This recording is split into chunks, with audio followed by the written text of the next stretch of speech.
Un baptiste peut-il sortir avec un pentecôtiste? Un luthérien peut-il sortir avec un presbytérien? La question la plus importante est de savoir si les deux individus connaissent Jésus-Christ comme sauveur.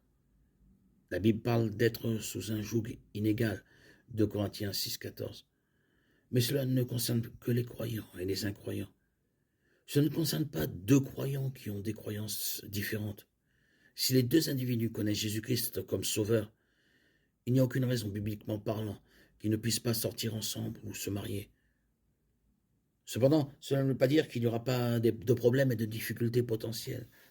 Si la relation devient sérieuse et mène potentiellement au mariage, le couple doit s'asseoir, se mettre d'accord sur l'église à fréquenter. S'il y a des désaccords majeurs dans les croyances doctrinales, le couple doit accepter de ne pas être d'accord et en même temps s'entendre sur la façon d'élever les enfants et de vivre la foi chrétienne. Il est même préférable que le couple soit d'accord sur le plan doctrinal.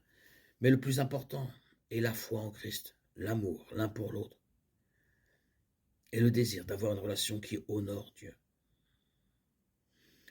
Il va sans dire que cela ne s'applique qu'aux différentes confessions de la foi chrétienne.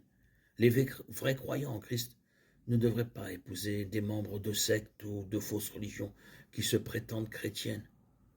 Connaître et accepter les doctrines fondamentales de la foi chrétienne est crucial pour un couple qui espère avoir une relation ou un mariage réussi et qui honore Dieu.